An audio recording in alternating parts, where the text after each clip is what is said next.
하나님의 은혜와 축복이 열매 맺는 이 가을에 여러분 삶 속에 때를 따라 돕는 청과 함께 놀라운 열매가 맺혀진 은혜가 있기를 주님의 이름으로 축원합니다. 요즘 여러분의 삶은 어떠신가요? 세상은 마냥 힘들고 그야말로 피곤합니다. 그래서 현대인들은 피곤하다 입버릇처럼 피곤을 이야기합니다. 특히 요즘 돌아가는 세상은 우리들을 얼마나 불안하게 만드는지 모릅니다. 만난 사람들 모두 힘들다고 아우성을 칩니다.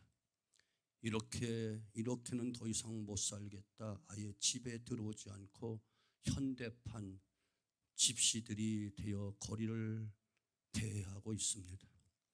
묻지마 폭행과 범죄가 우리를 더 불안하게 합니다.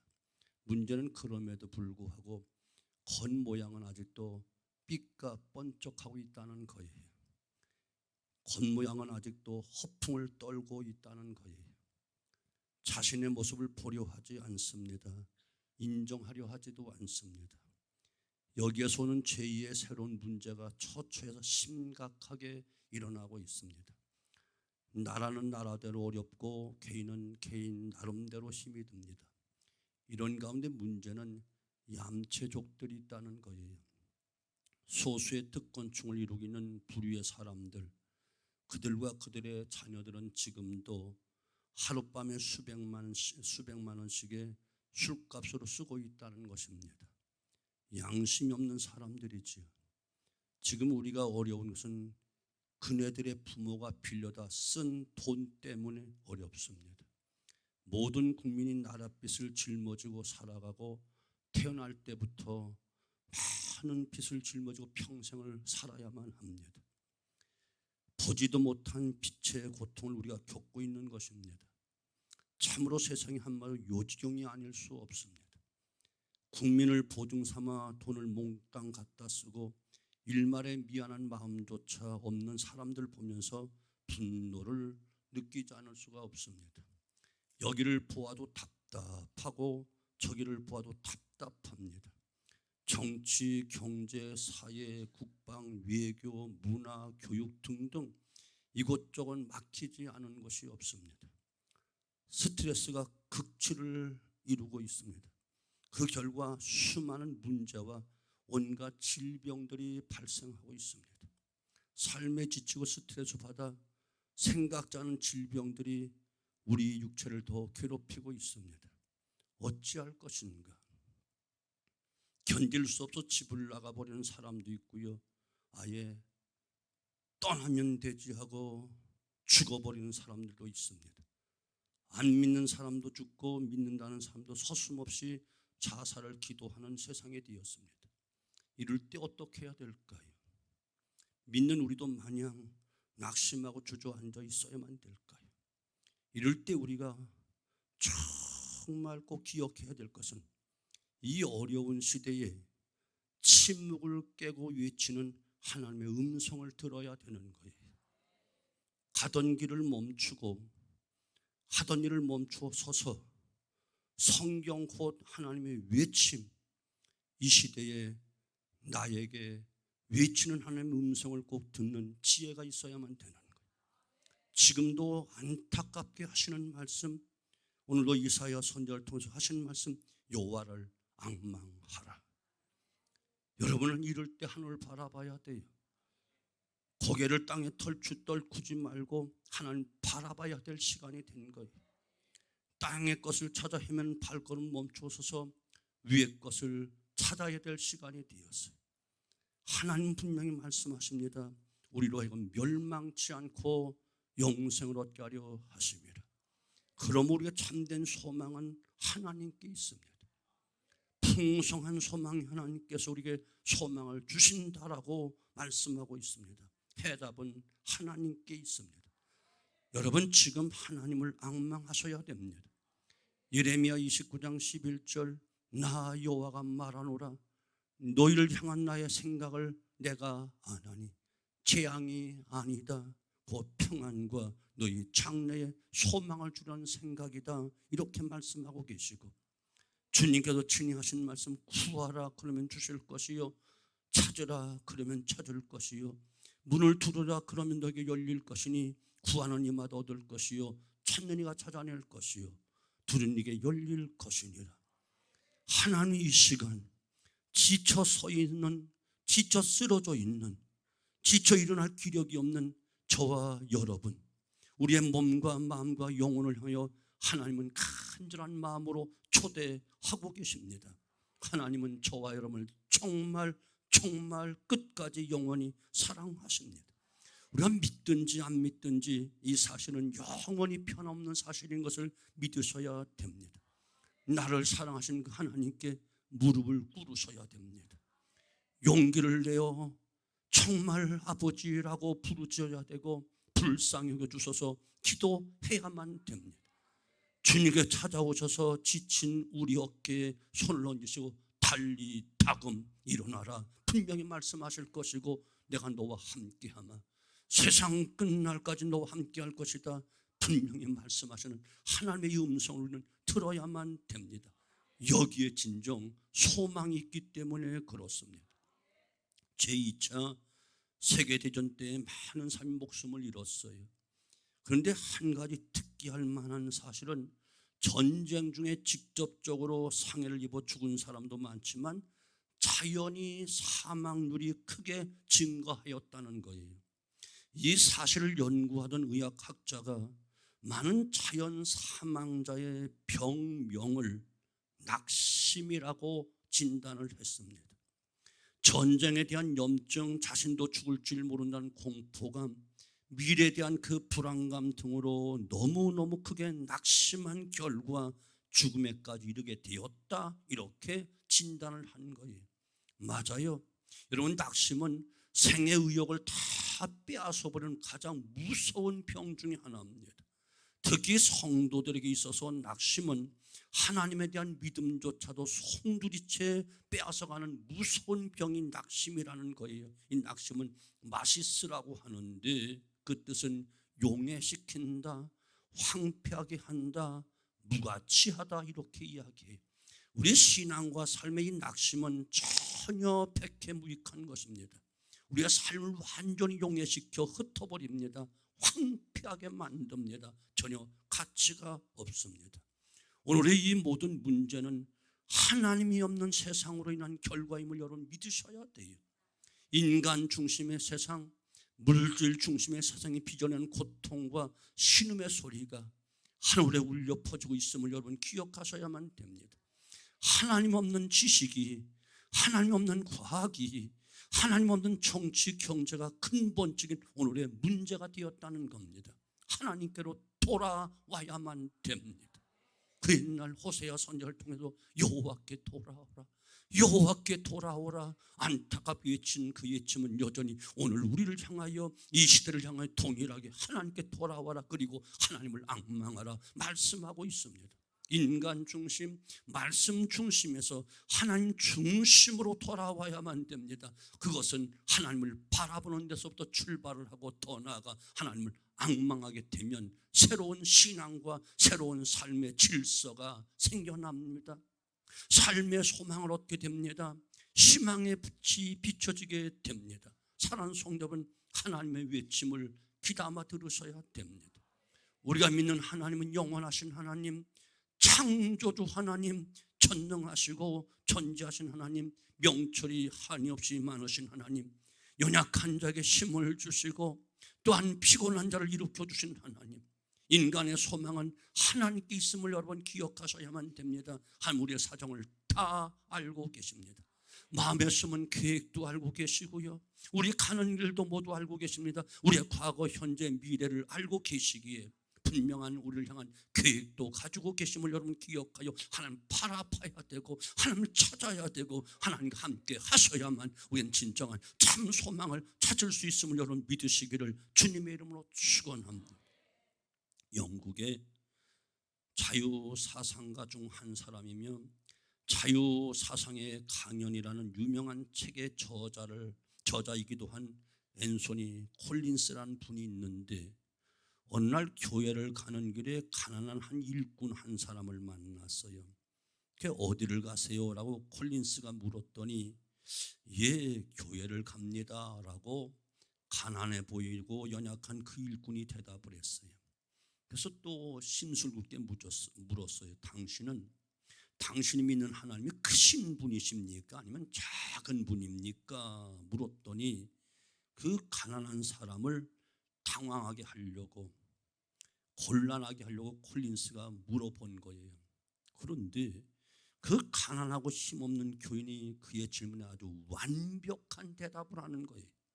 그 하나님은 너무너무 크신 분이기 때문에 구말리 창천도 하나님을 품지 못합니다. 그러나 그는 또 제 가슴에 머무르실 수 있는 만큼 아주 작은 분이기도 하시지요. 콜린스는 이 말을 듣고 고백하기를, 나는 종교심을 키우게 읽은 그 어떤 책, 어떤 논문집보다도 이 간단하고 탁월한 배우지 못한 그 사람의 대답에 큰 감동을 받았다 기록하고 있는 거예요. 여러분, 세임을 받아야 살 수 있는 시대입니다. 청소년도 장정도 모두 피곤한 시대입니다. 기력이 쇠하는 시대입니다. 하나님께로 돌아오셔야만 됩니다. 소년이라도 장정이라도 넘어지고 쓰러진 이 시대, 오직 하나님을 앙망해야 독수리 날개치며 올라감 같은 셈을 얻을 수가 있습니다. 러셀이라는 분이 프리스튼 대학의 전문학자가 은하수에 대한 강의를 끝냈을 때 한 여자분이 다가와서, 박사님, 우리가 사는 이 지구가 그렇게 우주 가운데 그렇게 조그맣게 지음받았다면, 그에 비해서 우주가 그렇게 무한하고 광대하다면 하나님이 과연 우리에게 큰 관심을 가져진다는 사실을 믿을 수 있을까요? 라고 물었습니다. 그때 이 러셀 박사는 이렇게 대답을 했어요. 그것은 말이죠, 전적으로 당신이 얼마만큼이나 하나님을 믿느냐에 달려 있습니다. 하나님의 사랑은 누구에게나 100% 사랑을 주고 계시지만 문제는 내가 몇 프로의 사랑을 의지하느냐에 따라서 문제가 있는 것입니다. 어떤 사람은 10%만 받아들이고 어떤 100%를 받아들이며 살아갑니다. 하나님의 사랑이 나타나는 현상은 바로 이와 같은 사람의 그 받아들이는 차이에 있는 것입니다. 이렇게 말했어요. 맞아요. 하나님의 사랑은, 하나님의 능력은, 하나님의 그 지혜는 정말 온 세상을 다 덮고도 들고도 남을 수 있는 큰 능력이요, 큰 지혜이지만 오늘 내가 그 하나님을 얼마나 몇 프로나 의지하느냐가 중요한 것입니다. 이 시간 참석한 우리 사랑하는 성도 여러분, 전지전능하시고 우주 만물을 창조한 그 하나님을 100% 의지하여 그 사랑을 마음껏 누리고 그 능력 속에, 그 지혜 속에 살아가게 되어지기를 주님으로 축원합니다. 오늘 본문의 이스라엘 백성들은 힘들고 어려웠습니다. 그런 이러한 고통 속에서 내 사정은 하나님께 숨겨졌어, 내 원통한 것을 하나님은 알아주지 않아 낙심하고 있었습니다. 이제 하나님도 우리를 버리셨는가 보다 원망하고 불평하고 포기했습니다. 이제 끝났다라고 낙심하고 있었습니다. 이렇게 불평하고 원망한 그 시간에도 하나님께는 그들을 보고 계시다는 사실을 여러분 기억하셔야만 됩니다. 그리고 하나님 강하게 외치면 나를 앙망하라, 나를 바라보라, 나를 찾으라 말씀하고 계신 것입니다. 성도 여러분, 혹시라도 불평한 시간이 있다면 기도하십시오. 원망할 기운이 있다면 찬송하십시오. 낙심하고 포기하기보다는 이 시간 하나님을 앙망하시기를 주님의 이름으로 축원합니다. 낙심한다고 해결 안 됩니다. 고민하고 있다고 되는 것 아닙니다. 그 자리를 박차고 일어나 하나님의 손으로 나오십시오. 침체 늪에서 벗어나 일어나십시오. 실패의 구렁텅에서 벗어나 빨리 뛰어나오십시오. 그리고 하나님을 앙망하시기를 주님의 이름으로 축원합니다. 독수리 날개치며 올라감 같은 놀라운 역사가, 귀한 역사가, 기적 같은 역사가, 꿈도 꾸지 못했던 역사가 일어날 것을 의심 없이 믿습니다. 자, 그러면 어떻게 앙망해야 될까? 두 가지입니다. 믿음을 가지고 소망 중에 앙망해야 되는 것. 히브리서 10장 22절 하반절, 참 마음과 온전한 믿음으로 하나님께 나아가자. 하나님을 정말 믿는 마음과 흐트러짐 없이 온전한 100%의 믿음으로 하나님께 나아가자라고 히브리서 기자는 외치고 있고, 히브리서 11장 1절은 믿음은 바라는 것들의 실상이요 보지 못한 것의 증거라고 말씀하고 있습니다. 더 나아가 히브리서 11장 1절, 믿음이 없이는 기쁘시게 못하나니 하나님께 나아가냐는 반드시 그가 계신 것과 또한 그가 자기를 찾는 자들이 상 주신 이심을 믿어야 할지니라. 하나님은 믿음으로만 만날 수 있습니다. 믿음으로만 교제할 수 있습니다. 울어도 안 됩니다. 애써도 안 됩니다. 지식으로 안 됩니다. 돈으로 안 됩니다. 믿으면 되는 줄로 믿으시기를 바랍니다. 하나님을 믿으면 됩니다. 하나님께서 우리 각자를 향한 계획을 다 가지고 계십니다. 하나님에 대한 믿음만이 우리를 염려정 두려움에서 벗어나게 하실 수 있는 놀라운 능력이요 지혜가 있음을 여러분 믿으셔야만 됩니다. 믿으십시오. 벌써 고인이 되었지만 일찍이 최필근이라는 목사님이 계셨어요. 이 목사님은 만주 일대를 두루 다니시면서 교회를 살피는 순회 목사님이었어요. 선교부에서 돈을 가지고 각 교회에 나눠주곤 했는데 한 번은 많은 돈을 가지고 순회하는 중에 외딴 산길을 가게 되었어요. 으슥한 곳에 무서운 생각이 들었어요. 왜냐하면 화장실에는 그 당시 새파리가 날아들고 돈이 있는 곳은 돈 냄새를 맡고 도둑놈이 따라오기 때문에 두려웠어요. 그래서 목사님은 비도 오고 날이 어두워져 한 마을의 객주집에 들어가 방을 하나 부탁했더니 빈 방이 없는데 독방은 없고 합숙할 수 있는 방은 있습니다 해서 그리로 들어갔어요. 그런데 먼저 들어와 아랫목에 누워있는 그 인간을 보니까 꼭 소도둑놈처럼 험하게 생긴 거예요. 밤새 저놈이 내 돈을 훔쳐가지 않나 해서 잠을 잘 수가 없는 거예요.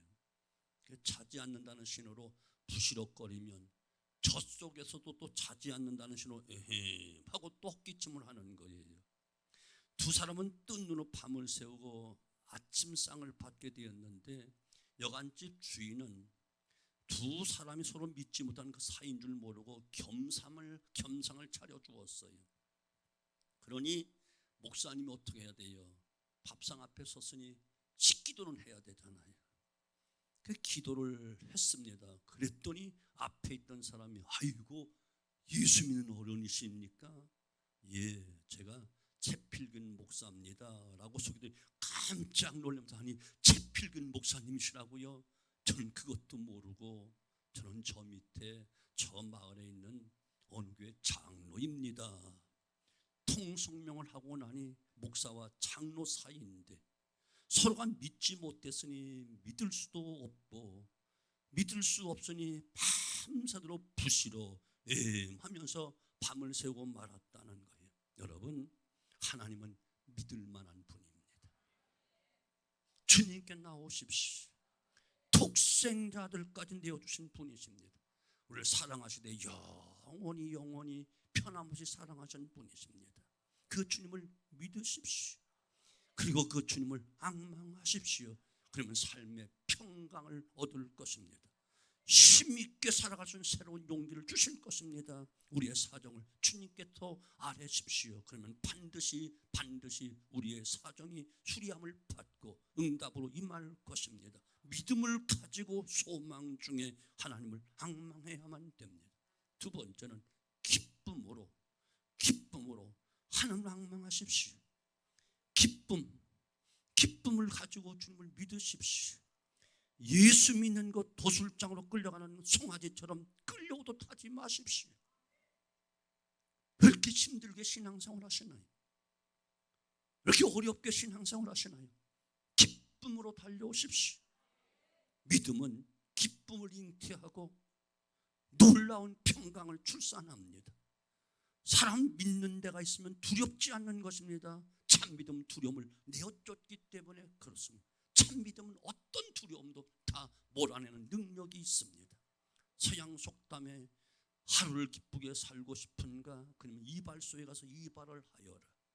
일주일을 기쁘게 살기를 원하는가? 그러면 자동차를 사라. 한 달을 기쁘게 살고 싶은가? 그러면 결혼을 해라. 결혼 한 달짜리예요. 평생 행복할 줄 알지 마세요. 1년을 기쁘게 살면 새 집을 지으라 말했어요. 그래요. 지금 열거한 이것들 외에도 우리를 순간적으로 기쁘게 하는 것들 많이 있습니다. 그러나 중요한 것은 얼마 못 간다는 것이, 그 기쁨이 수명이 짧다는 거예요. 오늘 이 시간 주님을 바라보십시오. 바라보는데 그치지 말고 악망하십시오. 영원한 소망, 영원한 기쁨, 영원한 평강을 주실 것입니다. 근심 걱정 사라지게 하실 것이고, 다시는 한숨도 눈물도 이별도 죽음도 아픔도 없는 영원한 천국까지 허락해 주시고, 산 소망인 썩지 않고 더럽지 않고 새하지 않은 영원한 기업까지 허락해 주실 것을 의심 없이 믿습니다. 오직 여호와를 앙망하는 자는 새 힘을 얻으리니 독수리의 날개침이 올라감 같을 것이요 다른 박절에도 곤비치 아니하고 걸어가도 피곤치 아니하리로다. 하나님 없는 어둠에서 하나님 계신 빛으로 나오셔야만 됩니다. 하나님이 책임져 주실 것입니다. 나의 모든 인생의 앞날은 나는 자신도 모르지만 하나님은 다 알고 계시니 그가 나의 가는 길을 아시나니, 우리가 우리의 길을 맡길 만한 분, 우리의 짐을 맡길 만한 분, 우리의 염려를 다 맡길 만한 분, 우리의 행사를 다 맡길 만한 분, 내 자녀와 내 인생길을 맡기고 내 미래를 맡기고 내 삶을 맡길 수 있는 분, 오직 여호와 하나님, 그분은 말씀하시고 지금 이 시간 우리를 초청한다. 여호와를 앙망하라. 그리하면 새 힘을 얻을 것이니라. 기도합니다.